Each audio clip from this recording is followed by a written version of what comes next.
What's going on, everybody? Let me know if you can see me. Let me know if you can hear me. I thought we were live. We might not have been.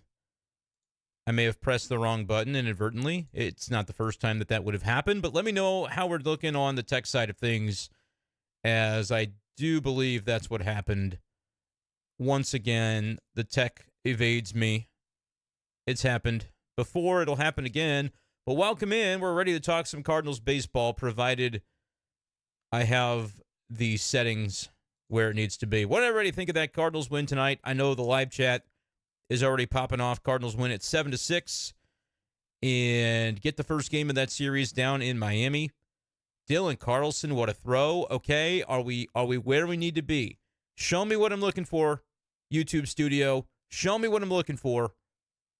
Okay, there we go. All right, guys, hit that like button. We've got 10 likes. We can do better than that.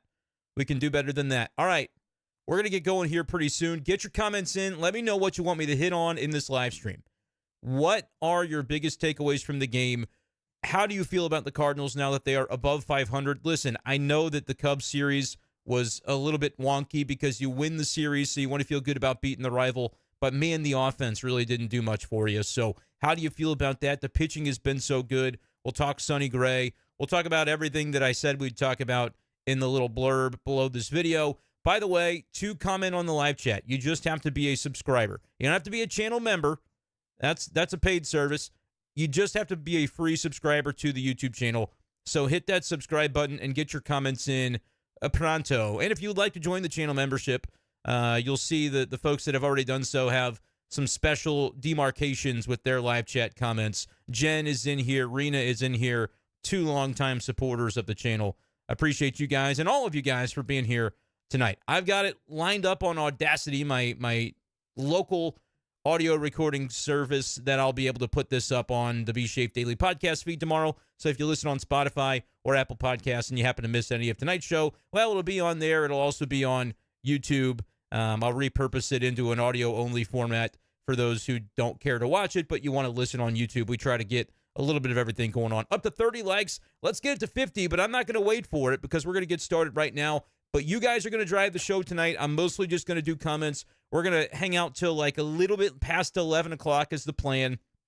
I absolutely have got to not do this all night because I think that's part of why sometimes I dread doing a live, because I know it'll last forever. I gotta cut it to like 50 an hour, somewhere in that range. But I think we can do it tonight and get to all the topics that need to be covered. So welcome in, hit the like button, hit subscribe on the channel, and we're going to be off and running here as I make sure everything is lined up, in 3, 2, 1. What's going on, everyone, and welcome in to this edition of b-schaeff Daily Live as we're breaking down a Cardinals winner tonight, 7-6 over the Miami Marlins in 12. Yeah, I didn't know they could do 12-inning games anymore in MLB with the new Rob Manfred rules over the last couple of years, but it happened tonight with the Cardinals outlasting the Marlins thanks to the heroics of a number of guys on the team. Sonny Gray had a great start. There was a bullpen performance that should not go overlooked from Ryan Fernandez, who was able to keep the Cardinals in this thing. And then Masyn Winn with the home run. What a moment that was. It almost didn't mean very much, though, because the Marlins were threatening in the bottom half. And then Dylan Carlson. The weirdness with that play in the right field corner. The ball gets lodged under the wall. He puts his arms up as you're supposed to do. Ultimately, they said it wasn't lodged under the wall. I thought Dylan did the exact right thing, other than he kind of double clutched it. Like, if you're going to do that move, I think you just have to do it and you have to stick with it. You can't kind of be like half in, half out. But if the ruling was that the ball was not lodged under there, I don't know what they're looking at. Stupid design of a wall, by the way. Just don't do that. It just don't have that be a possible thing. But yeah, you thought that moment could really harm the Cardinals, because what happens if there's a sacrifice fly situation? Runner's not going from second to third. He's going from third to home. Well, I'll be damned if there wasn't that exact scenario. But DC said, that's okay. Ball don't lie, and guns him down at the plate. I know guns him down might be a little bit of an insensitive way to phrase it, but I was the one that got shot, not you guys. So anyway, Dylan Carlson, what a play, and the Cardinals win it. Andrew Kittredge getting his first win as a Cardinal reliever. I wonder if he gets the ride in the laundry cart. I think not. It's not his first major league win, but it is his first with the Cardinals. Wow. Wow is all you can say. Look, this was a game the Cardinals could not afford to lose.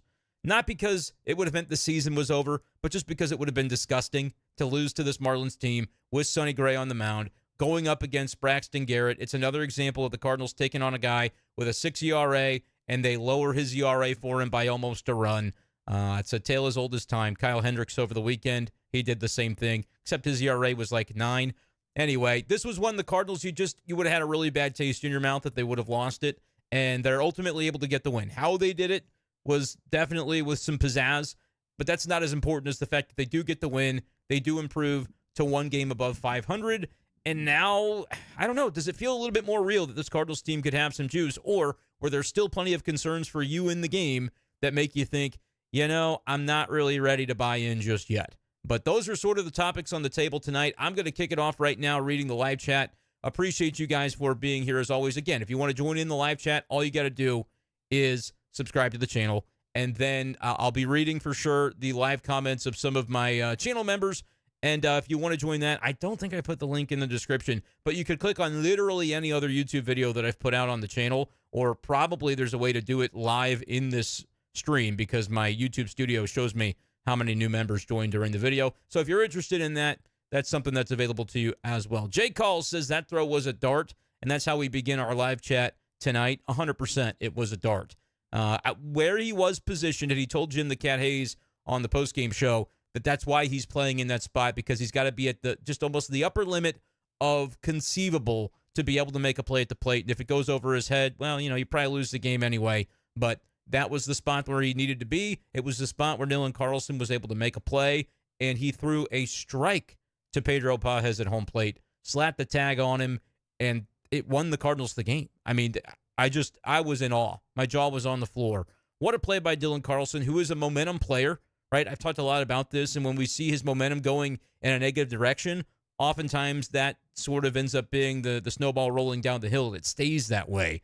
But this was an example of him doing the exact opposite. That momentum from the overturned replay that gave the extra base to the runner because of him, putting his arms up and saying, hey, the ball is lodged, and they said, no, it wasn't. That's the kind of play that can take, I think at times this year and at times throughout his career, it would have taken Dylan Carlson out of the game, just mentally, right? But it didn't happen here. He was exactly where he needed to be and made the throw of the Cardinals season to date. What a throw by Carlson. What a time to do it, too. He's got an arm. We might forget that at times, but he reminded us tonight with that one. Incredible, incredible play to make it in that moment. You had to have it, right? Otherwise, you're talking about a 13th inning probably, and he comes up with it. Remarkable. Brandon says, I was at the game tonight. Wynn's bat flip was epic. I didn't see the bat flip live. I got to go back and find that one. But, man, he had to be feeling good. It was a 3-strikeout game, I believe, for Masyn Winn before he hit the homer. So he's kind of going through it a little bit, not used to maybe having that level of failure this year. And ultimately, he goes 2 for 6 and big couple of RBIs on that home run. They needed them both, too. When you're going back and forth in extra innings, it's not enough sometimes to just score that guy from second. That's why when the Marlins kept bunting, I kept thinking, let them. Especially when they were bunting and they were down in the bottom of the 12th. I'm like, that is a free gift to the Cardinals. Now, if you're the Marlins in the 11th inning when they were bunting, or the 10th, whichever time it was, and you have a one-run chance to win the game, that's a little bit different. And I can understand in that spot alone to bunt. But I had somebody arguing with me on Twitter, Masyn Winn should have been bunting to try to get Sonny over when he walked in the 9th. Not for me. Not for me. I think in Masyn Winn's case, man, he shows you what he can do with the home run. I would just not like to give away outs. I understand it, but this Cardinals team has not been great with RISP anyway. I'm taking 3 cracks at trying to get a ball in the gap and score the guy from first. And frankly, I'd like to see Sonny be able to steal second base, even off a lefty. He wasn't able to do it. He got thrown out eventually to end that top of the 9th. But still, I had no issue with Masyn Winn not bunting. Like, never bunt unless you're Sonny, in which case he's really good at it and is not likely to change the game with one swing, except for when he did to score the first run for the Cardinals tonight. I don't know. This was a weird game. I don't really have all the answers for you. It was bizarre. It was a bizarre game, but the Cardinals win it, man. That's what they needed, and I feel like the team will get a jolt from that because finally they were able to get above 500. It had been a strain to get to 500, and they had done it a number of times without getting over the hump, and it seemed like every which way they could possibly blow this game tonight, it was on the table to have it happen, and ultimately they still found a way to win. The Grave of Einstein joins the b-schaeff Daily gang. Welcome to the channel membership, Einstein. One of my favorites. Appreciate you for hopping in, buddy. Rena is in, and she says DC with the game saver. Missed a lot of the game, but glad she saw that. Yeah, a lot of Cardinals fans were glad to have seen that. And Jen is in the house as well. I think we all forget how good DC can be when he has a chance to play. Are we back to hashtag everyday Dylan? Look, for right now, and with Tommy Edman around the corner, I think it's going to be a longer rehab for him. But there's some merit right now to leaving Dylan in this lineup on a daily basis. I think you want to see more offensively from him, but he's slowly been providing that. The defensive aspect, though, is what you can often forget. Remember, a couple of years ago, I was pretty convinced that Dylan Carlson was the best defensive center fielder in this organization. There are times this year where he has been flat out awful in center field.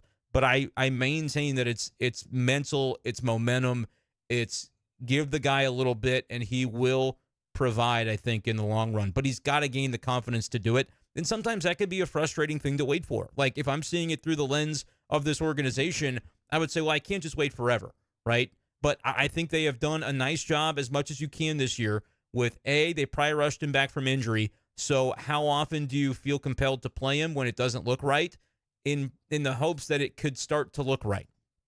I think that's been the line that Ollie Marmol's been trying to walk with Dylan. And, boy, were they repaid with a play tonight that, again, I think that stands out of all the defensive plays so far this year. There have been some good ones at times. This was in about as big of a moment as you could think. The big catch by Nootbaar that ended up being a double play, that might be on the level of what Dylan Carlson did. But the throw, I mean, that is just a seed to home plate. NEA is happy about WINN, Masyn Winn. Thank you for spelling that right. I know some people put the Y in the last name. It's in the first name. No big deal, but that's what it is. Brian says, gotta love it when Masyn emulates his hero. And Tommy added, big win for the Cardinals. Game over 500. Keep fighting for win close games this year. Yeah, they have been winning some close ones. It'd be nice to see him win by scoring 6 or 7 and doing it in regulation and not having to have the 13, 12-inning marathons. But, hey, you take what you can get. Up to 40 likes. Let's see if we can get it up to 50. Up to 40, though, that seems to be pretty relevant for the timing of things right now, because if you've been paying any attention to what's going on in the news, Wilson Contreras starting up a rehab assignment here before too long, and he did say it's not going to be July when he gets back. It's going to be June, and I think we may very well see that.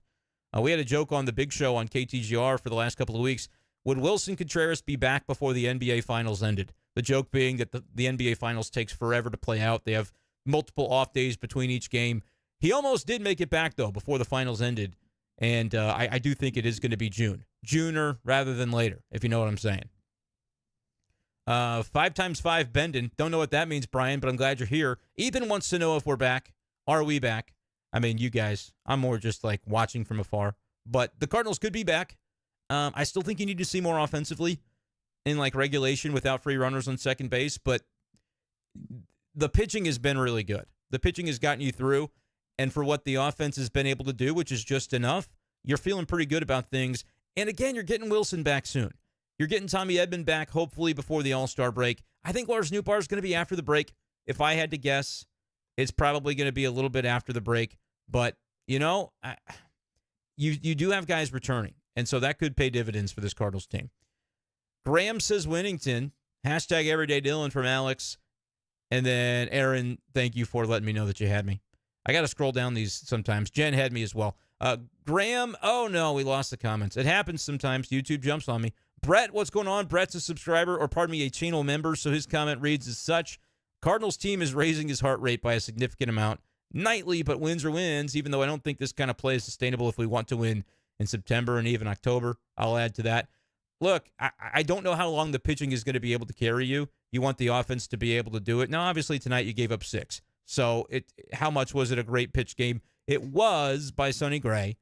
And then we can get into the decision to take him out. And they didn't get into it quite to the level that I would have hoped post-game. So many things happened after that in extra innings that I think that was not quite as top of mind for the reporters that were there, so I understand it.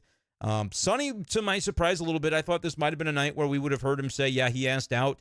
Instead, he said this was a game that, as I'm efficient there in the middle innings, my mindset is to finish the game. Obviously, it went 12, so that wouldn't happen. But, I think he probably did want to stay in the game, and Ollie pulled him out. Now, you look at the matchups there, what's supposed to happen is JoJo Romero gets the lefty out. That's what's supposed to happen. Instead, and by the way, Jazz Chisholm at that point in the game, I believe, was 2 for 2 with a triple and a walk against Sonny Gray. So that's part of the reason that you see that play out there. And then once you walk Jazz Chisholm, that's the grave error that JoJo Romero made, because he gives up the home run to De La Cruz. De La Cruz does have reverse splits if you're looking at OPS. He's better against right-handed pitching than lefty throughout his career from a power standpoint. Now, he does have a higher batting average this year against lefties, so really 6 of one, half dozen of the other. At that point, I think you play to your strengths as a team if you're the Cardinals, rather than worry about what his strength or weakness is. Granted, I thought Sonny Gray might have been the strength, and so I, in the moment, thought probably keep Sonny in, but I also have kind of learned to this point, like, there are conversations that happen between Sonny and Ollie that sometimes we don't find out about until after, and I thought it might have been one of those times where he was sweating a lot. It looked like, the long delay of the previous inning had maybe worn him down, but he was only at 84 pitches. So I understand, though, like, when you look at matchups and say that he's been beaten by Jazz Chisholm 3 times, maybe that's the right decision. But the other side of that is, like, it doesn't end the game. It doesn't even blow the lead if Jazz Chisholm hits a homer off of Sonny Gray in that spot. But to walk Jazz Chisholm and then give up the homer to De La Cruz, it was the singular worst-case scenario for JoJo, and it happened.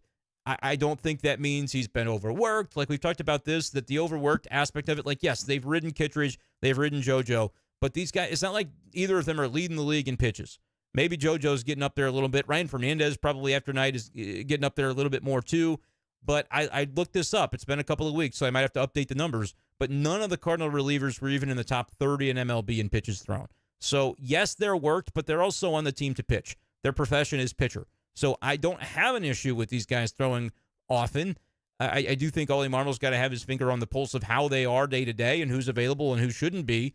But largely, they're there to pitch, so I want them pitching. But I do think that there is a case to be made that from that Ryan Fernandez tier, and especially like Matthew Liberatore, you could see Liberatore come in for some of those spots too. I don't think that it's a foregone conclusion that Libby shouldn't be considered at least alongside JoJo as the top lefty on this team in terms of what he's done in relief. I think they've underutilized Liberatore since he came out of the rotation. Myself personally, I think you could probably push him into more of those leverage spots so that it doesn't always have to be JoJo. But, it is one of those things that happened. I was just a little bit surprised, and I know people were riding Ollie, and if they had lost this game, that was going to be all that we talked about. The decision to take him out in the first place and not let Sonny continue at 84 pitches.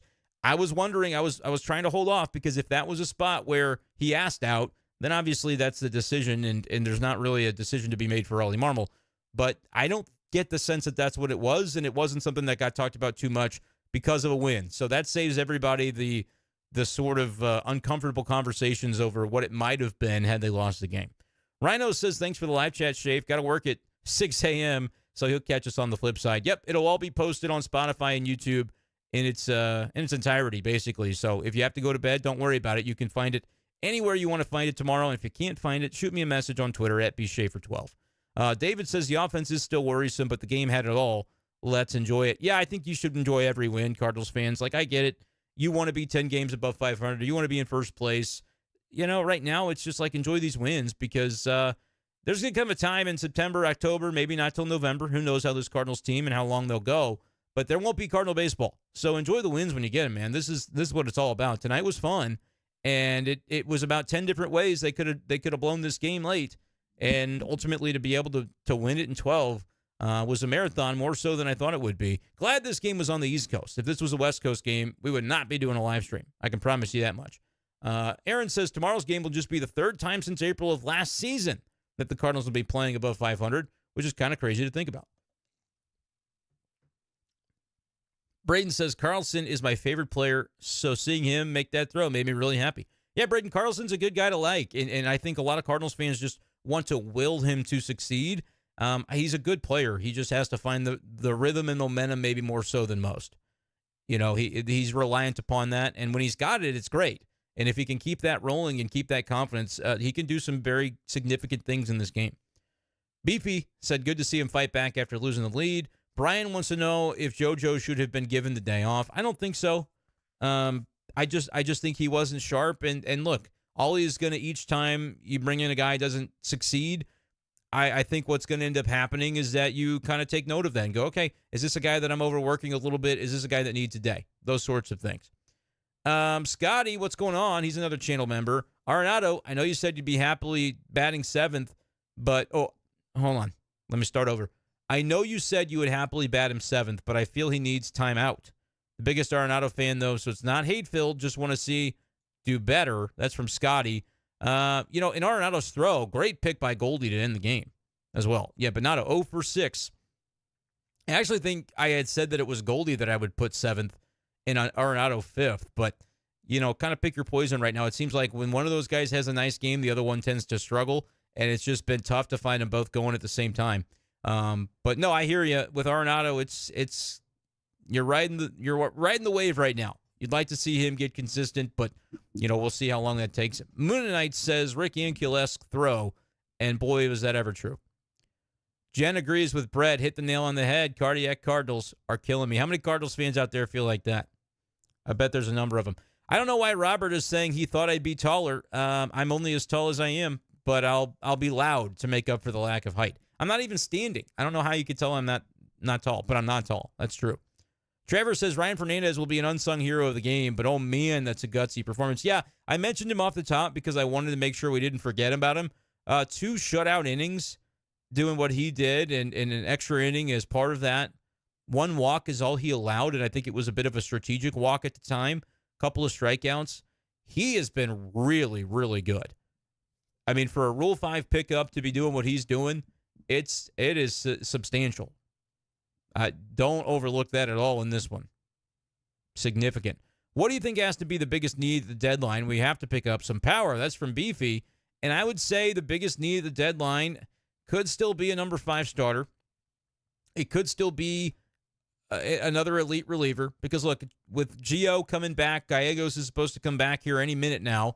And I'm not 100% sure that it's going to be the right idea. I don't know that it's going to work out. If he blows up and has another bad outing, first of all, I think you don't bring in Gio unless it's a down by several runs situation. Even an up by several makes you a little bit nervous after what we've seen from him and what he's done on the rehab assignments. It hasn't been strong, but I think you have to have a short leash with him. But there's going to be maybe one roster spot out of that bullpen that you want to strengthen up and turn it from maybe that long relief emergency option out of the pen from the right side to finding another legit 8th, 9th inning candidate. Because I think with JoJo, he'll level out. I really do like Libby, and to me, he's your number 2, if not your number 1 lefty out there. And then John King is a really capable number 3 left-hander. And then the other 5 should be righties. You like Kittredge. He struggled, but he's, tonight was tough. He had guys on base that he didn't put there, and you got to pitch around that. Ultimately got the win. So he did a nice enough job tonight. But Helsley, we know that he's been a little spotty with the fastball command, but he's going to be your dude. He's the league leader in saves. Was just simply unavailable tonight after pitching 2 out of the 3 games over the weekend. So those are righties that you feel good about. And obviously Ryan Fernandez is one you feel really good about. And Roycroft, I think, has the potential. We'll see if he can continue to build off of his opportunities. And then Kyle Leahy, one of those guys, Roycroft Leahy, is probably who has to go down for Gio, barring an injury. But in the October mindset of baseball, I think they need one more lockdown setup man. Ideally, somebody with some closing experience. It was supposed to be Gio. It was supposed to be Keenan Middleton. Those guys have gone down to injury. Gio more so ineffectiveness. And so you've got to roll with that. But that's a need to me at the deadline. And Mosaic had talked about on Blogger Day, he mentioned right-handed hitting center fielder. Frankly, I don't really see that if Tommy Edman is back because I don't know who you're displacing. Maybe you're sending Michael Ciani down. Maybe that's the answer. But I also value Michael Ciani off the bench. He is an ideal 4th outfielder, or maybe even an ideal 5th outfielder if you're going to carry 2 bench outfielders, because he can come into every game for defense and he can come into every game to pinch run. He's got good speed. Like, those are the types of things in innings 7, 8, 9 that I'd be looking to utilize him every single game. Even after tonight's home run, which is great, I don't know that he is a starting caliber outfielder every day when it comes to what he does offensively. So that would be maybe something that I could see you trying to do. But once you get guys back from injury, I don't really know how you massage the roster. I get the point that Beefy wants to pick up some power. I don't know who you pick up or where you put that player in your lineup. Like, you're not sitting Paul Goldschmidt. You're not sitting Arenado, other than a game here and there. For prolonged stretches, you're not doing it. Gorman, you're not sitting, right? He is the power if he's playing well. And he hasn't been.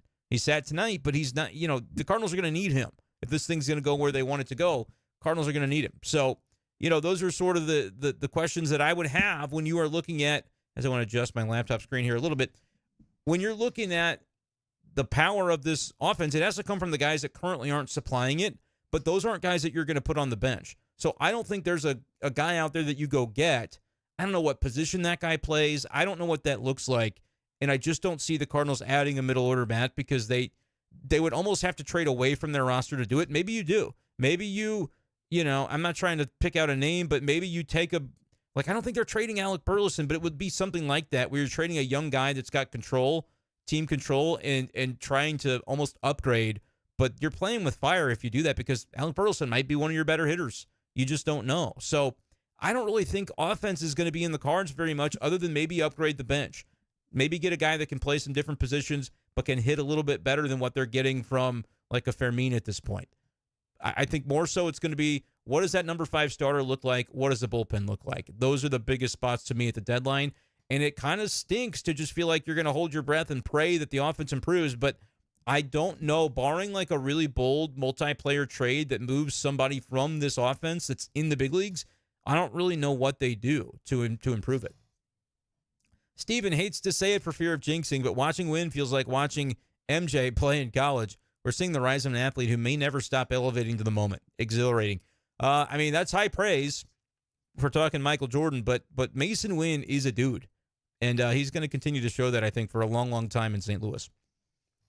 Steven wants to know, another Steven, is Wynn and Burley the future faces of the Cardinals over the next 10 to 15 years, the next homegrown stars? Maybe more could be added to that, but mainly those two proving it. Now, Wynn definitely, I think, is. I think he already is elevating to that point. Burleson, we'll see. I'm not convinced of that yet, but I do like Alec Burleson. Brett, another member comment. Biggest takeaway is our players might not have much playing time when others get healthy. Ciani, Pages, Herrera, even Dylan are kind of the only ones other than Wynn right now contributing. Yeah, I mean, you get some spells from Brendan Donovan and some spells from some different guys, but certainly it's been lean overall offensively. But how about that weekend for Pedro Pages? And to do it on Father's Day, his dad in the house, really cool stuff. And continuing to do a nice job tonight. Throughout a runner stealing, like he's the guy behind the plate until further notice, until Wilson gets back. I think Herrera should mostly just be DHing for right now. Best part of the game was when Pages threw the runner out and then did the little finger gun. Zero aura. I loved it. I didn't see the finger gun. I got to check that out, Einstein. Nick said the manager is wearing the bullpen out, push the starters closer to 100 pitches. They've overused Romero and Kittredge. Look, I understand the premise, the narrative is that they've overworked the bullpen. I don't know for sure that it's quite to the degree that a lot of people have said so or have felt so about it this year. But I understand that is sort of the concern. But I would also submit that, look, these guys are on the team and their value is to be on the mound and pitch. Are you running the risk at times of burning out a relief pitcher? Of course. That's something that is a tale as old as time in baseball. But I also look at it and really do think that, they're there to pitch. And so there's going to be some element of I just think those guys are going to, I'm trying to find the number of pitches. If I can find this and sort this by reliever versus starter, I can tell you updated where some of these Cardinals are in terms of number of pitches. Because if we're talking about burning out relievers, I think a good way to decide that is, all right, how many pitches have they thrown? Let's count them. How many pitches have they thrown relative to what everybody else in baseball is doing? Maybe that's a reasonable way to look at it. And so I'm trying to find if I can locate exactly where some of the marquee Cardinals might be in that category. You might be surprised to learn that JoJo Romero is 74th in baseball in pitches thrown. That's not a reliever that's been burnt out to me. That's a guy who's throwing, and there's two whole teams worth of relievers in terms of like the guy who throws the most on that team and the guy who throws the most on the next team, all 30 teams twice over before you get to JoJo. Ryan Fernandez has thrown more pitches than JoJo, and nobody's talking about burning out Ryan Fernandez. So to me, I think it's overblown. If there's a moment in the season where the guy has obviously been ridden kind of hard, so he loses some effectiveness on his pitches, that's different. but I don't look at the manager and say, oh, how could he not know? Well, look, they've managed it because he's not even in the top 70 in pitches thrown from MLB relievers. And Kittredge, I think, is even lower than that. So I understand it. I get the point of it. I think it's a little bit misplaced, and it's just a little bit easy to look at and say, oh, he gave up a homer. Must mean he's overworked. No, sometimes you get beat because the guy on the other side is trying to beat you too. But Matt mentions good for Ryan Fernandez. Hell yeah, it was. Impressive. I got taking Sonny out, says Grave of Einstein. Jazz had been really good against him. Sonny had not looked as dominant as you would expect to be with that line. Especially toward the end, it seemed like he started to wear down a little bit. And that's what cracks me up about the comments I see on Twitter where people say, oh, all he doesn't manage with his eyes, he's just managing with the analytics. It's like the literal opposite of that to see, okay, Sonny Gray is wearing down a little bit. Here's the spot of what's happened in the game today. Here's how Jazz Chisholm has taken ABs against him. It's a lefty-lefty. We just need to get this one out from JoJo Romero, and maybe he pitches the 8th as well. Maybe not. Who knows? The 9th as well. But this is just the spot where we can get that lefty-lefty matchup and be done. You're not counting on JoJo to walk him, and that's the one thing he couldn't do. You'd rather him get homered off of so you can regroup with the bases empty against De La Cruz, but he walked him, and it's an execution mistake by JoJo Romero. But JoJo Romero's had a really good season for the Cardinals, and those things are going to happen. It was just a brutal time for it. It was a brutal moment for that to happen to JoJo. We can get to 60 likes, and I bet even beyond that. Big Mac number 70, I think we can get there. Bryn says, Everyday Dylan, hashtag Everyday Dylan. I'm going to start saying happy, but the last name was Harper. That was my bad. Got the job done, says Brent. Doesn't matter how it's over. LFG. And Tim, a lot of people are saying the triumvirate is being overused, but what if the league is figuring them out and they're in the middle of adjusting? Absolutely. And Ryan Helsley has been adjusting for a couple of weeks now, and I still don't think he's quite there. But he hasn't blown any saves during it. The one time he blew a game was when it was tied in the 9th inning last Tuesday, about a week ago almost at this point, in the Paul Skeens-Miles Michaelis game. He gave up runs in the top of the 9th, but there was nobody, it was a tie game. It was not a lead, so it's not a blown save. But to be able to get away with the struggles he's had a little bit with fastball command, his slider's been really good, and he's been able to kind of make it through.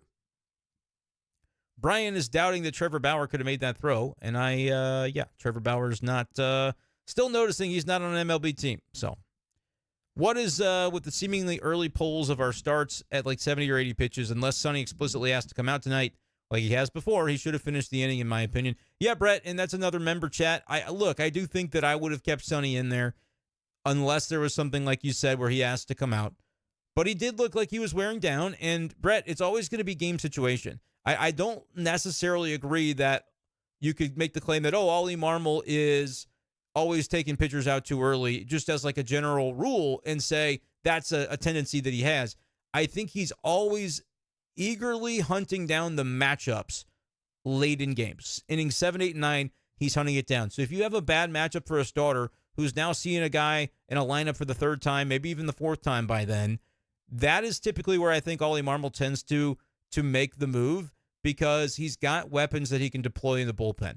And so that's the reason for it. A lot of times recently that's come with pitch counts in the 70s or 80s, and it looks a little bit weird, but it's happening sometimes after 7 innings. Even in the 8th tonight it happens. That a starter's done his job at that point, and so you can even be a little bit more aggressive, I think, in the mind of the manager to say this is a spot where we can exploit the matchup better than what Sonny Gray has been able to exploit so far tonight against Jazz Chisholm. On base 3 times, had a triple, 2 for 2 with a walk. You make the move, and you hopefully don't walk him. You're not, but like you're not going in, and I understand this from Ollie too.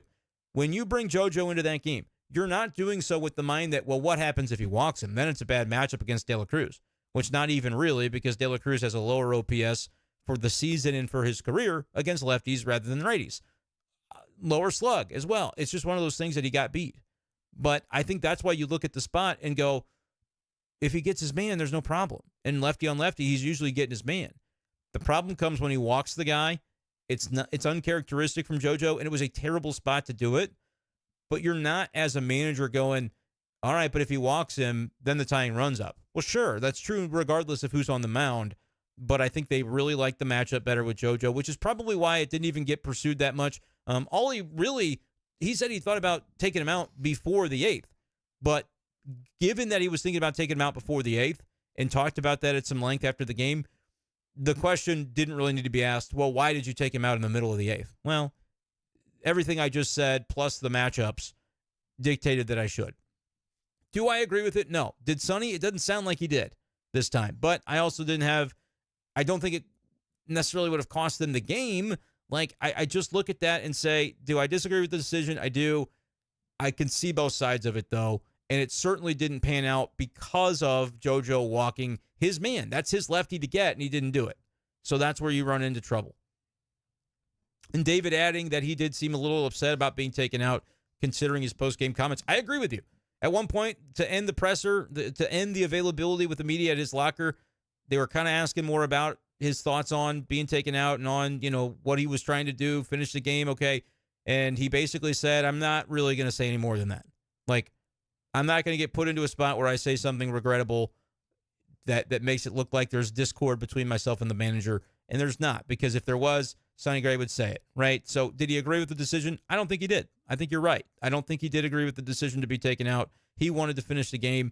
But at the same time, it's, you're in the 8th inning. They have a matchup against a guy that's killed you all night, and they can throw a lefty at him. I understand the decision. I probably would have left him in personally, but I also understand the decision. What I don't like is it's his man on second base. When you walk the next guy, now the tying run is at the plate, and Sonny, I think, should have been given the opportunity to get the tying run to the plate. Like, if he walks Chisholm, or Chisholm gives up a bomb to Chisholm or a hit to Chisholm, now the tying run's at the plate. That's where you have to step in, maybe as the manager. But when the tying run is not at the plate and you pitch that well, I think you kind of, and you're at the pitch count that can allow for it, I think you're kind of in a spot where I would side with the starter and say, until the tying run's even at the plate, nothing bad can happen, right? You can give up a homer, nothing bad can happen. You're still in the lead when you leave the game. That might be, and maybe that's a stupid way to look at it, but mentally that's how I cataloged it, personally. Aaron says, definitely becoming a trend that Sonny is generally effective for 80 pitches. He's really good, then seems like the tank just runs dry. Yeah, he does not have that 100-pitch, I don't think, that 100-pitch workload that's going to be automatic. Some guys do, some guys don't. You notice it more with some guys than others. He pitched into the 8th, though. Think about the number of up-downs that is, the long inning before that where he was out there for a while, and then you sit for a while. It's just, I understand it. But I also see your point that it's kind of been in that 80-pitch range where you start to look for him to wear down a little bit. Thank you big time to Jen, who went with the super chat. I don't know what that is, if that's a crying fox or a cat, what it is, but it's funny. Thank you, Jen, for the super chat. Allison, what a game indeed. Appreciate you for being here as well. The Grave of Einstein says, I like bunting, but not if it is for a hit. But only if it is for a hit. Autocorrected to the exact opposite. Epic. Yeah, you got to learn this stuff if you're going to be a member now, and I'm going to read your chats because you're green on the screen. It's all good. And Jen, nice of you to welcome the Grave of Einstein to the b-schaeff Daily Gang, to the membership. David says, really want Jordan Walker to come back. Him and Wynn bring a fun, youthful swagger, and of course they're good buddies. Jordan Walker has had better numbers over the course of this month of June in AAA Memphis. But still, for the season down there, only a 718 OPS. He's got 2 homers. Both of them have come more recently. Look, I think you can bring him up at any time, honestly, now. But when you think about who's coming back, like I said, Newbar, not soon. Edman, I would set the over-under on Edman at July 1st, and I'd probably take the over. I think his rehab, although it's about to begin, is going to take a while. And Wilson Contreras coming back. So outfield-wise, where do you put Jordan Walker? Do you confidently take him out of the lineup or put him in there instead of, say, Donovan and Burleson and Carlson? I just don't know that every day that's going to be something that they're ready to do unless Walker is really forcing the issue. But, David, I think long-term, even when I say long-term, I don't mean like the next 10 years. I mean like down the stretch this year, Jordan Walker is going to play a huge role on this team. It's just a matter of waiting for that opening, finding it, and then if he gets that chance, really taking advantage of it. Allison was very funny with the bombs away tonight with C70, but of course she said, I picked the wrong inning for Masyn Winn. I mean, I should have known that it was going to go into the 12th. Yeah, I gave her trouble for that on Twitter too. You got to know it's going to go 12 innings, Allison. You got to be better than that. But she adds a hashtag every day, Dylan. Robert does not like DC every day, but I think for the time being, there is a reason to continue to keep him in there and see if you can't build on it. But hey, everybody can disagree, and that's okay. Caleb, welcome in. The Cardinals pitching has just been awesome lately, consistently coming through in tough spots, both the pen and the rotation. Yeah, Sonny was great. I know we kind of poo-poo Miles Michaelis sometimes, but if you look at his numbers over the last 10 starts, 9 of them have been really good. At least a quality start, if not maybe a little better, because some of those shorter outings when he goes 5 innings but only gives up a run, or goes 5 2/3, gives up 2, I'll take that over a quality start that is a 6-3 any day, because I think this Cardinals bullpen, although you want to get deep, although you'd like to be able to make sure you are not leaving them overexposed in too many cases, I also would look at it and say, I'm rathering you go 1 run, 2 runs than 3, right? So for Miles Michaelis, 9 of 10 have been really strong, and now the ERA is down to 4.5. I don't know if he can get it below 4, but the consistency that he's brought should not go unnoticed. He's been really solid recently. Official PJ. Oh, no, it's gone. Official PJ, I promise you, man, I was trying to read your comment, and I have not been able to find it yet. But Heart of the Order mentions, I was waiting for somebody to see this. I've got the Sonny Gray hat on the bed back there somewhere. Where did I find it? It was a new era, like if you Google like mint gum wrapper, some kind of new era special thing. It sold the night that Sonny wore that hat.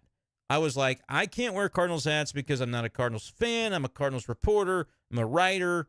I'm not. I don't blur those lines for professionalism, right? But I said I have to have the hat. Someday I'll be glad I had that hat so I can sit it up behind me if I can. I know my hat rack is gnarly in the corner, but if I can get a shelf and I can make it look really nice behind me, that's just a cool hat to have on there. So yes, Heart of the Order, you spotted it. I think you were the first one to mention it, but that is exactly what that hat is, and it's really cool. It's like I said, I saw Sonny wearing it. I'm like, I'm probably gonna have that hat. And somebody put it in a link on Twitter, and I'm like, all right, we're buying it. We're doing it. And it sold out the next morning. So I was glad I did. Hashtag Burley Boys Summer. That's from Brett. Scrolling up because I was really trying to find official PJ's comment. Here it is. Even though Goldie hasn't hit well this year, his defense has been good. Good pick to end it. Yeah, he bailed Arenado out there. No question about it. Dale said the throw was so shocking that I didn't even make a sound. That's pretty good. That's pretty good. That's a fun reaction. The CB Buckner crew is never good. Yeah, they had some issues tonight, didn't they? They did have some issues tonight. J. Call says, been waiting for them to get over the hump for months, and now that they are, guys are returning. I'll say we're back. J. Call thinks the Cardinals are back. You heard it here first. Cardiac Cards is another comment. Dempsey, hello. I don't think I've seen Dempsey on here before. If the offense takes off 7 over by July, I've called it. Yeah, man, the offense is really all they're missing right now. Getting starts from Sonny where he's going 7+. Miles is going 7 from time to time. Palante, I thought they should have left him in the 4th inning there on Saturday. We had a whole conversation about that on b-schaeff Daily. I'm not saying he is just bona fide your number 5 starter, but let's see what it looks like and maybe give him a little bit of credit and see him work through a spot like that would have been my preference. But Palante has had more good than bad so far from him in the rotation, so we'll see on that front. Who am I forgetting? Sonny. Lance Lynn, that's the one guy that you probably are wanting to see a little bit more from. Kyle Gibson, that's the other guy who really, unfortunately, on the bereavement list. I don't know the circumstances of that, but hope everything's okay with him and his family. Obviously going through something there. But Wednesday, he's supposed to return off of the list to be able to pitch his normal rotation start on Wednesday. So he's been fantastic. Just a great signing by Mo. But Lance Lynn's the one guy that I think needs to step it up a little bit. He's had 3 starts in a row, not getting through 5. It would be big for him to be able to do it his next time out. But yeah, Dempsey, the offense, if you can keep this rotation, and even right now I would say the bullpen is playing with fire at times, but more often than not, they're still getting away with it. The offense is really all they're missing. And David points out that the offense can't get much worse, so it's bound to get better. Good point. And I do think you get Contreras back. I think that there was like a gear that this team found when Contreras went down where they said, nobody's coming to save us. It's got to be us. We have to do it ourselves. And they pushed through, and I think got a little bit of a jolt from Wilson going down. It took them a minute to catch that fire, but they did, and they went 12 out of 15. And then they kind of stalled out a little bit. They've hung around a little bit below 500 for a couple of weeks. And now maybe a win like this after a weekend at Wrigley that you had, maybe this is what can propel them to just get a little bit of distance between them and 500. Get 2, 3, 4 games above 500 to where when you lose a series, you're not back below 500. That's just not a good place to be. It's where they've been for the most part the last 2 years, and now it's a spot where hopefully they're able to sort of slowly but surely build up. And look, they were the second wild card coming into today in the NL, not the third, the second. The Padres had lost 3 in a row and had dipped below 500 coming into today, and so the Cardinals were trailing only the Braves in that category, and Padres lost again tonight. So, like right now, if you just think about playoff stature and where the Cardinals are, it sounds crazy, but they're in a pretty favorable spot when it comes to the wild card standings. And look, it's June, so you don't want to count yourself out from chasing down the Brewers in the division. And I think it's almost to a benefit to the Cardinals that they don't play the Brewers for a while. Work on the games that you can win against the teams that you play, and then when you're good and ready, those Brewers matchups are going to be there waiting. And hopefully with the Cardinals kind of going on a little bit of an uptick here, maybe they're within striking distance of 3, 4, 5 games in Milwaukee when those series happen, and then you got to beat them head-to-head. There is no way to win this division without, when you play the Brewers, beating up on the Brewers, and winning even 2 out of every 3 might not be enough, although it would still help. You might just need to dominate the Brewers, and that's your path back into the division. But if you just think about wild card, and that's a viable way, because let me be honest with you, winning the NL Central this year probably not going to mean that much relative to just winning that top wild card spot, which they're probably not going to do either because the Braves are still a few games up on you in that regard. But only the top 2 teams in each league, division winners, get to have the bye out of the wild card round. That's the Phillies and the Dodgers at this point, right? So the Brewers, if the season ended today, would be hosting the Giants for 2 out of 3, and the Braves would be hosting the Cardinals for 2 out of 3, right? And those 2 winners will end up. So one division winner basically has to play the wild card round anyway. That's probably going to be the Central winner. So if you're the Cardinals, wild card is not the worst thing in the world, but I do think they're going to have to add ahead of the deadline in order to have a stranglehold on a wild card. Because right now you're looking at the Giants. They're in that spot. The Padres have dropped out. The Nationals have won 8 of their last 10 and 3 in a row. They're just on the outside looking in right now. There's a lot of teams within a couple games of the Cardinals. I mean, everybody on down through the Reds and Cubs, which interesting to see the Cubs still losing. I mean, the Mets have passed the Cubs, which they've won 6 in a row. They're back in the conversation. It took something like that for the Mets to do it, but now it seems that they've done it. So they're in the conversation too. It's a big, massive humanity. The Cardinals just need to keep taking care of these types of games, and then they're playing the Giants. They're playing some of those teams that they'll be vying for wild card spots against. It's just going to be important to continue to take the wins that they can get. I really do think it's got to come from the offense, though, improving. They're going to have to find it offensively, or it's not going to be sustainable. That is just the way I look at it. Appreciate you guys for watching. Let's get to 70 likes. I did say we're going to wrap this up a little bit after 11 o'clock, so I'll try to sail through the comments. I do have to give priority on the comments to channel members because I do want to incentivize people to join the channel. It definitely helps my my channel, my career, as I continue to push a lot of my energy into putting out these podcasts and doing YouTubes and things of that nature. But let's go ahead and just keep diving back into the comments. Micah, what do you think about giving more leverage spots to Libby? JoJo seems overused. I won't touch on the overused because I already kind of gave my thoughts on that. But 100% agree, Micah. Libby, to me, has been dominant. I mean, he's been really good as a lefty out of the pen since they took him out of the rotation. And frankly, I do think that I would trust him with. There's not a spot I wouldn't give to Libby. Remember when the Astros were the opponent down there in Houston? Liberatore got the first opportunity against Yordan Alvarez. Totally felt good about that. He has not allowed a run since leaving the rotation in late May. And I just think a guy like that, like, why wouldn't you be using him more? Why is it that he's only pitched 8 times since May 27th, which was the first time that he was out of the rotation? Right? Like that's, and I guess that's 8 times in, whatever it's been, 21, 22 days. I just think he's been great. He's been really, really good. There's not a lefty in the league that I wouldn't say I would throw him out there. I would give it a look. There's not a lefty in the league. Scotty, appreciate you. He says, I got to bounce 5 a.m. and I need to go to work.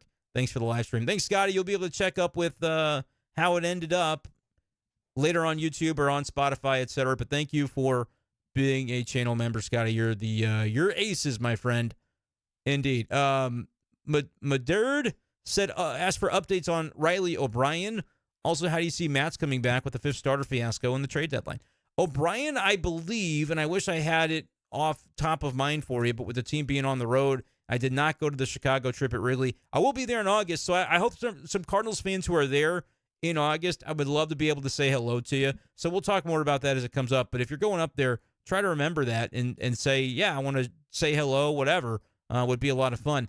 I don't know offhand, but I do know that Riley has been working toward rehab, and I believe he wanted maybe an extra day of recovery more recently. And so that's sort of been the situation with him.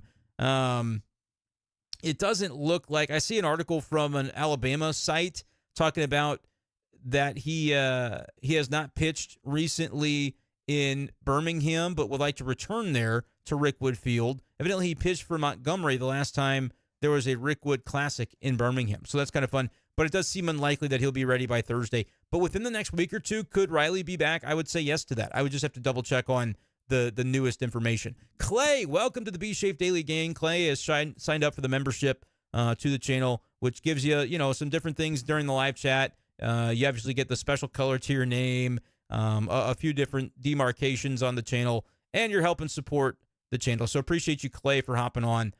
Greg says, what a game, could really use a blowout win tomorrow. Yeah, one of these days the Cardinals could use that kind of win where the offense just scores 8 or 9 and doesn't matter who's on the mound. That guy's throwing 80, 90, 100 pitches just to try to get deeper into the game, and you don't have to sweat it out with your top relievers. That's definitely something that the Cardinals could use, and they've been waiting for it for a while.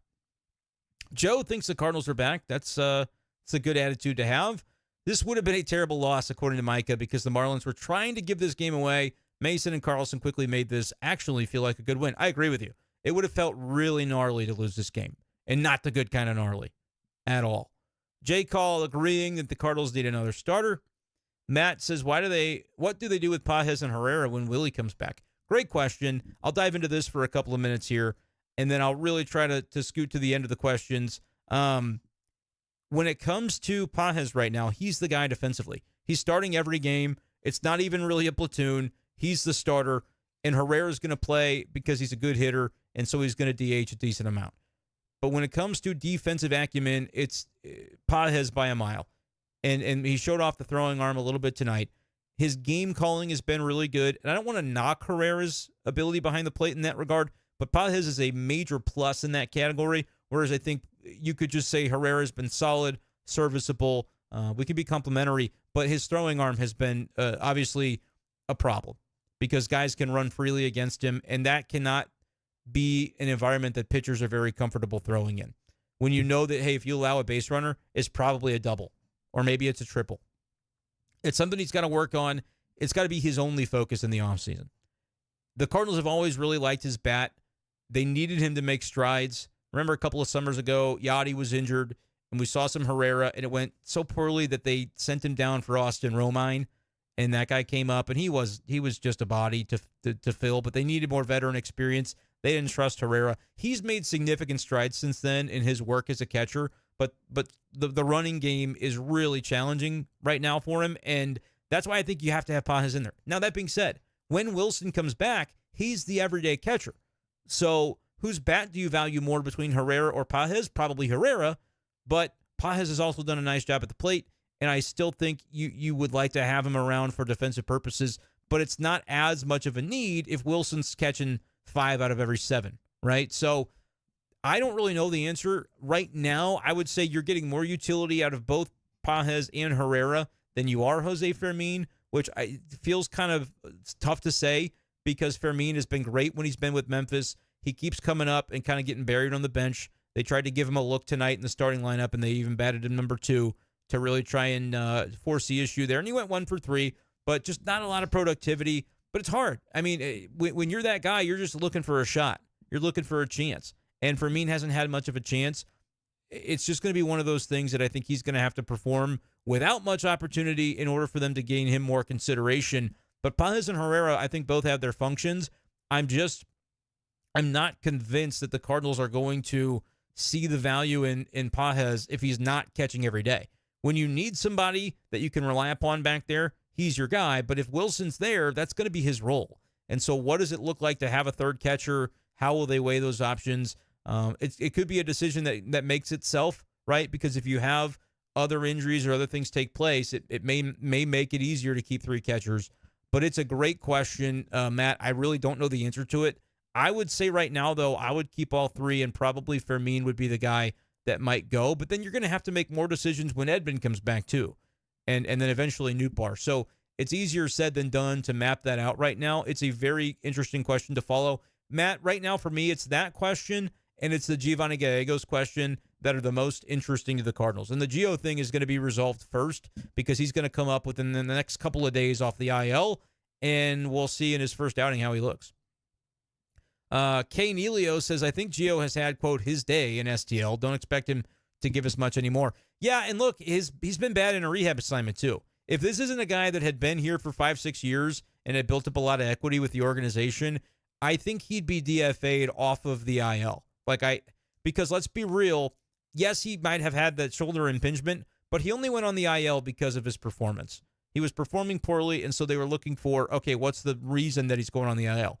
Because for a while they insisted health is fine, health is fine, health is fine. So health couldn't have been fine that whole time, and if it was it ever not fine, and it was just the reason that they had to put him on the IL? You can make your own determinations on what you think about that, but I think they were just trying to find him some space, some rest, and then to be able to attack the things he needed to fix, and it didn't happen. His ERA in rehab is 11. It was 12 in the big leagues. If Gio comes back and is bad, I don't think there can be a very long leash. I think they would have to just go ahead and make the unfortunate business decision very quickly. But it's a hard thing with a guy that's got that much equity to do it before even letting him come back because he struggled in his rehab. But, is that maybe the right business decision? It could be. But I think they'll give Gio one last shot. It just cannot be in a game that's close. You just can't right now. He struggled too much for that. So we'll see what ends up happening there, K. Nelio. But I agree. It's looking kind of bleak for our guy right now. Chuck says pitching. And FF asked if we're going to question Ollie tonight. Well, we already talked about it at length, the decision to pull Sonny, and Monday is asking about it as well. We talked about it. Look, I would have done it differently. I would have kept Sonny in there, especially after hearing his post-game comments, which were not very fruitful at all. He didn't really want to throw anybody under the bus. He didn't want to say there was discord or he disagreed with the decision. But he did say that he really had the mindset that he wanted to finish the game. So I don't think that is a circle that is squared by getting taken out after 84 pitches. Sounds like he would have rather been in there. Sounds like it was not a case, at least according to the senses I got watching the postgame, that he was wanting to be taken out, was asking for it, as has happened other times. I don't think that's what he did tonight. So I understand it. I would have done it differently. I also, what I boiled it down to is I would have changed what they did because of the fact that Chisholm was not even the tying run. If you're pitching that well, you get the opportunity as the ace of the staff to, unless you're asking out of the game, which I don't think he did, you get the opportunity to at least wait until the tying run is at the plate. And until De La Cruz came up, that wasn't the case. So that is why I disagreed with taking him out.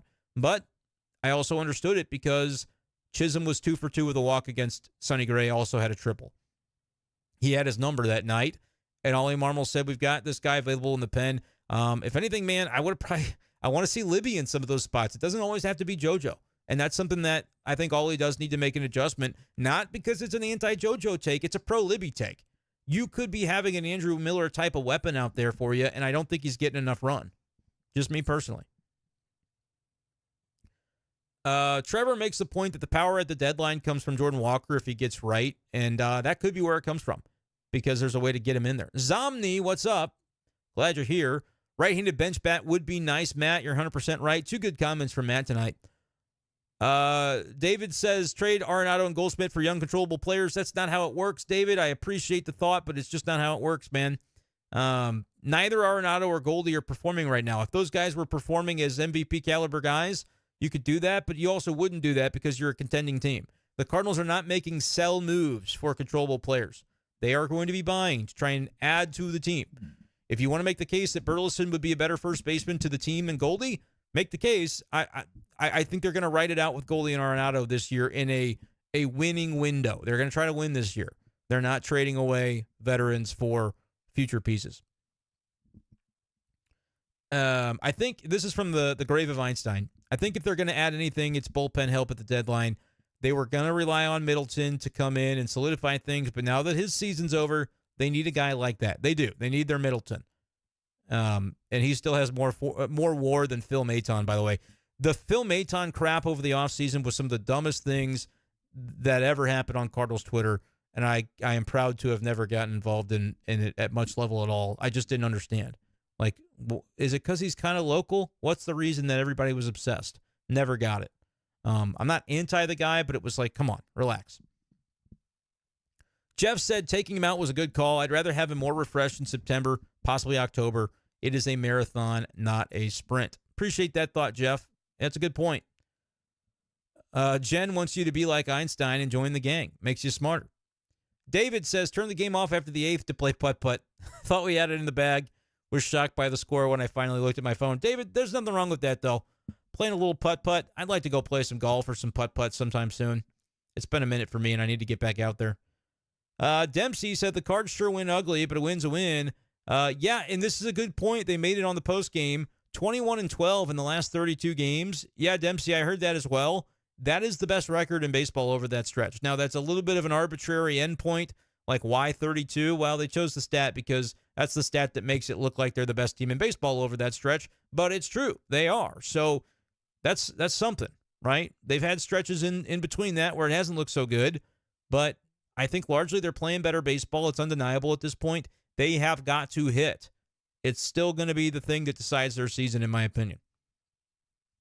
And Steven, thank you for reposting a comment that I didn't get to earlier because sometimes I just scroll past them. Like I know somebody, too, asked about Steven Matz. I didn't really address it. Yeah, Matz is rehabbing, and he's going to come back, and he's going to take Palante's spot because Palante is kind of the forgotten man right now, and he's probably going to go back down to Memphis. But at least they know that if they need another guy, Palante's there to at least be serviceable. But do I think that Matz is for sure going to be better than Palante? I don't.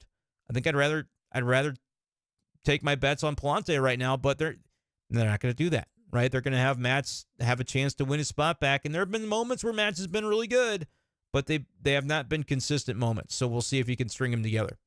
But, Steven, I'll get to your reposted question now as we begin to wind this down in the next 5 to 10 minutes.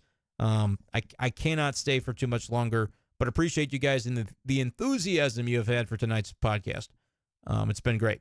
Hopefully YouTube doesn't screw me on the money here. I did say I was going to get to it. Let me find it. I got to scroll for it, Steven.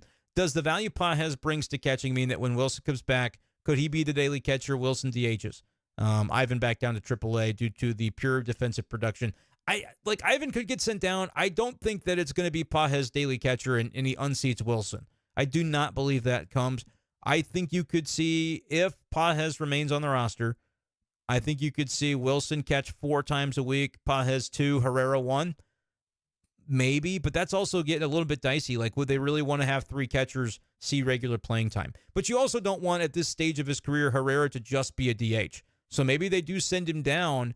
His offense is the thing that can keep Herrera up, right? Because that's going to be his main calling card. But if he starts to struggle at the plate and Pages is heating up at the plate, I could see them say, hey, Herrera, this is your chance to play every single day in AAA for, like, even just up until the All-Star break. And then we're going to bring you back, but you've got to work on the throwing. It has to be a priority and something he can do at a lower level. I don't think it's a crazy thought. I'm not saying it's going to happen, but I also could understand. Jason, do you think the team is going to fall apart when Gio and Matz come back? No, I don't think they'll be put into a spot where they'll be allowed to fall apart because of Gio. They're going to be very careful about where they put him at first. It's going to be like he's a guy coming up from AAA that has to prove himself, like Roycroft when he first came up. You're getting those low leverage spots for a little while, in my opinion. And Matz, look, I think you are willing to make a move on Matz if he struggles. Like, if he doesn't pitch well, I don't know that they're just going to let him ride off for the rest of the season in that 5 spot. But his numbers hadn't been terrible until he got hurt. And then I think the back really started to deal, and it was a problem for Steven Matz. So we'll see. But no, I don't think they're going to fall apart when those guys come back. Adam wants to know, or he finally says, Walker is finally sweet spotting the ball while hitting for power. Yeah, he'll come up soon. If I would set the over-under at All-Star break, and I'd probably say a little bit before. But where's he going to play? Those are going to be questions as well. Allison, I did not get a City Connect jersey. I don't wear Cardinal stuff, so I don't really buy it. The hat was a different thing, though. It's a snapback, too. It's a golf hat. It's just really cool. I had to buy it. The Chipmunks of TikTok say that they listen to my show daily. Thanks. Well, I'm glad that you do that, Chipmunks of TikTok. Maybe you can teach me how to do TikTok, because I have not to this point been able to figure it out. The other thing I haven't been able to figure out is MLB The Show streaming. One issue I have is my T-Mobile internet, and you won't believe me that this is real, but it is. I cannot play online games against other people with T-Mobile internet unless I reset my whole thing, and sometimes it works, sometimes it doesn't. It's a well-known thing with MLB The Show and T-Mobile internet. And Spectrum just sent me a new like offer for cheap internet. I might go back to Spectrum just so I can play the show. But also I would worry that it would mess things up for my radio show and these live streams. We've been pretty good, knock on wood, with T-Mobile internet on the live streams, and I would hate to go back and mess that up. But anyway, I'm working on the streaming MLB The Show thing. I almost did it last week, but it was so slow. The settings were wrong. I still have to tinker with it some more. But that'll be on the YouTube channel as well. Once I do it, it'll be on here. Let's see here. Brewers behind in the 8th. That was the update from a couple of minutes ago. Let me check out what's going on there. And they did end up losing, so that's helpful to the Cardinals as well. Yep, Arenado, Scott points out 0 for 6 tonight, 1 homer and 56 ABs. It's been rough for him still, and it's kind of been the story of his season. Snips says, beside the shaky bullpen, which I would say the bullpen's not shaky, it's actually a strength. But I understand your point when they're always like Isringhausening or Ryan Franklining or Dave Viersing, just like trying to find a way to blow it. But the Cardinals keep finding a way to win. Can't wait for Wilson and Tommy to get back. Yeah, Tommy, again, if Michael Ciani is OPSing 525, Tommy comes back and OPS is 690. That's a stark improvement, and I still think he plays good center as well. So that could end up being a difference. Clay says, I missed a great game again. Glad to see he's still recovering well from the drive-by shooting, Brendan. Yeah, that was something. I won't talk any more about that tonight, but we can get into that another time. I'm glad we've got good stuff to talk about now. Heck yeah, Clay, and thank you for hopping on board, man. Appreciate you. Redbirds wants to see Nato get going.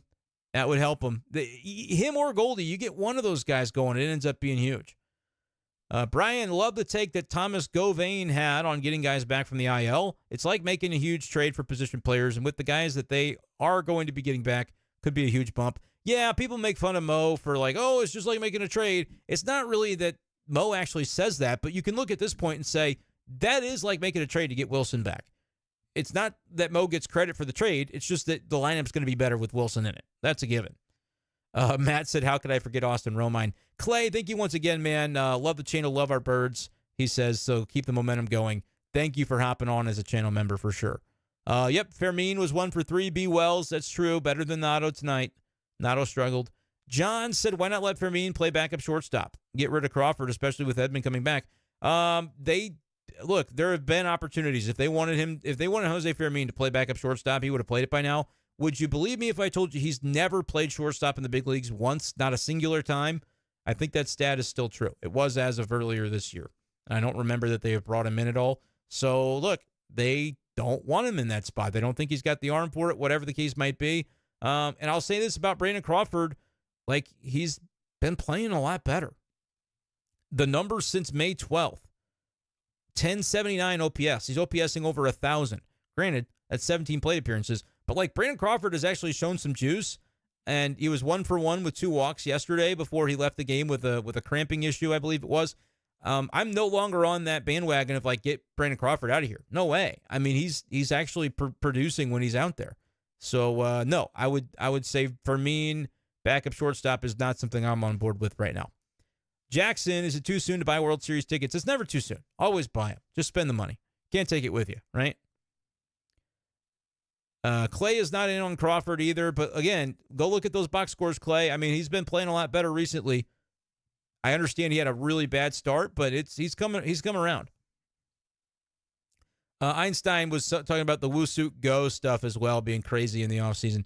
Yeah, I was a little bit more thinking that would have been something that made sense, but, that's because I thought the Cardinals scouted the Korean leagues and the Japanese leagues well. Apparently they do, because they didn't go head over heels to sign Go, and he was bad.